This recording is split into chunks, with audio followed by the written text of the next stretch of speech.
We'll now ask Ettore Chimenti to join us. Benedetti, sorry, apologies. Davide Benedetti. Dragaggi e bonifiche a... Eco-dredging and environmental reclaiming.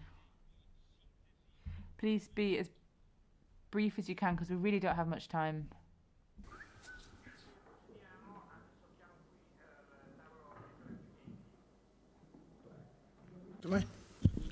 Allora, buongiorno a tutti. Good morning, everyone. I'm Davide Benedetti. I represent Decomar.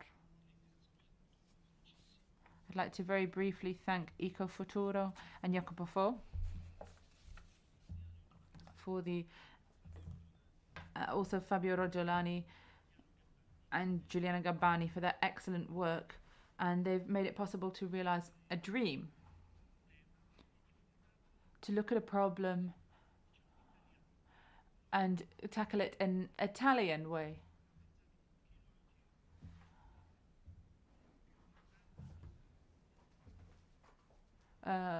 Some of these impossible seeming problems have been part of Italy's past. We're talking about clean technology. This is a new model.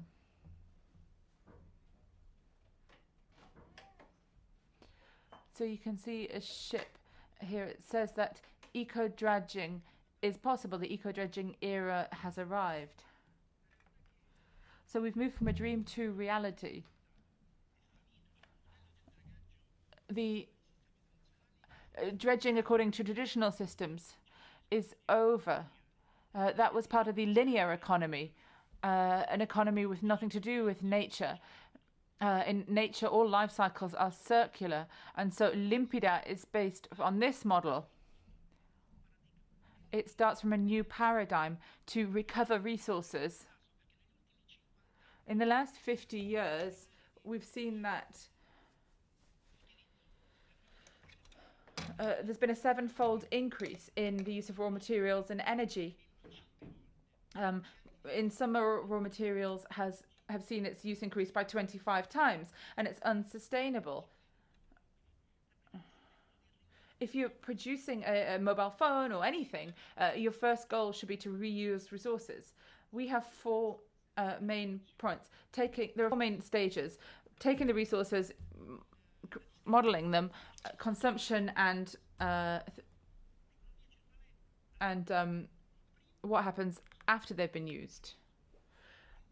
However, we take away some of these steps because we have to reuse products. This is clean technology.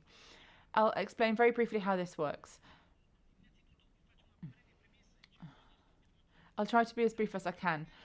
Dredging is an activity which moves huge amounts of sediment from basins and rivers and ports, etc.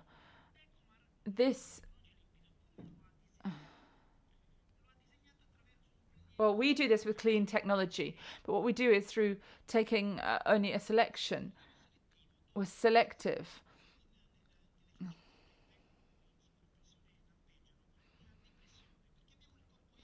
We have the real problem in these activities, which have paralyzed not just Italy, but the whole world. It's a huge market today. But it seems unlikely that it can be sustainably developed and also respect the environment. But across the world, in Italy as well, Italy has been subject to European guidelines. So perhaps it's one of the countries that has actually been a driving force in arriving at clean technologies. But we have to be able to protect the environment, and so far that hadn't happened. So we take the sediment in a closed circuit.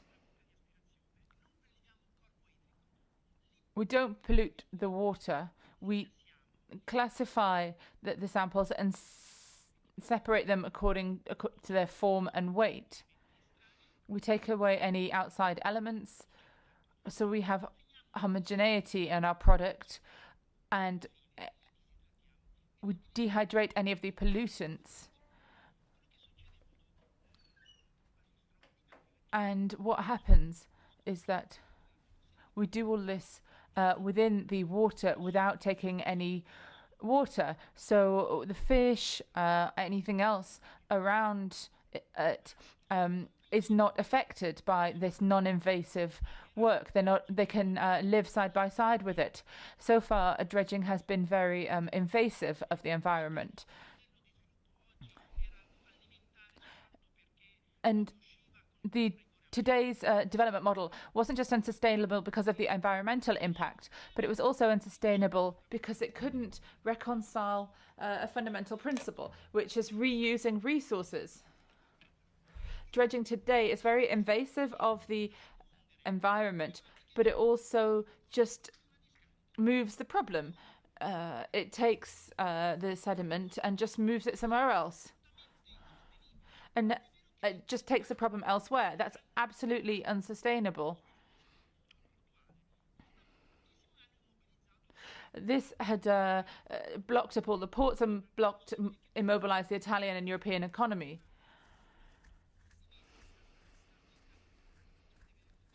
Anytime we had this sediment that could be environmentally damaging, we had to realize that when we're talking about contaminating sediments, they have a certain mass. Whatever the parts per million or parts per thousand it was of the original sediment.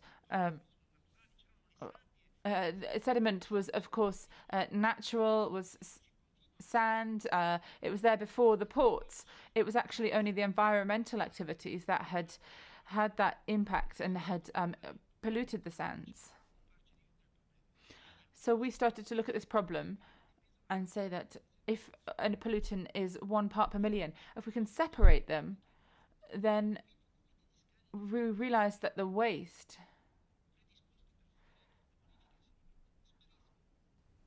would disappear.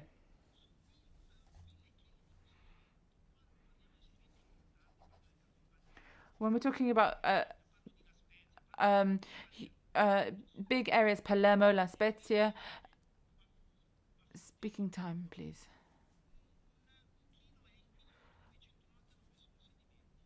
You know, when you dredge, you have 1 kilo that's polluting and 99 kilos that don't. So this is just an example of how the clean technology works. This is the fluid. It's separated. You can see that. You can see the sand without water. That's also classified. This is something that we do with the Environment Ministry. We do this in La Spezia port. That was where we saw the end of the old technologies.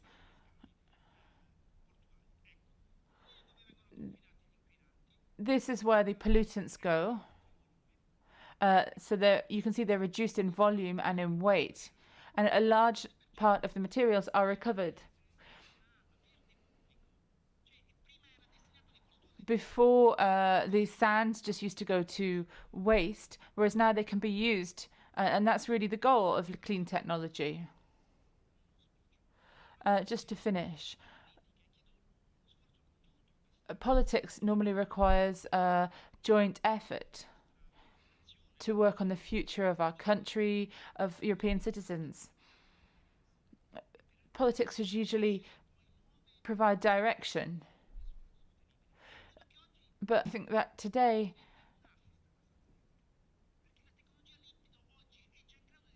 we have to encourage politics because the clean technology is already there. What we need is for the legislation to follow, to encourage people to use resources in a more in a better way, and that will provide benefits for energy and for the climate and for sustainable development. Thank you. Caro Davide, anche a te che te la meriti tanto. Veramente. Davvero te la meriti moltissimo. Prego. Guarda che meriti.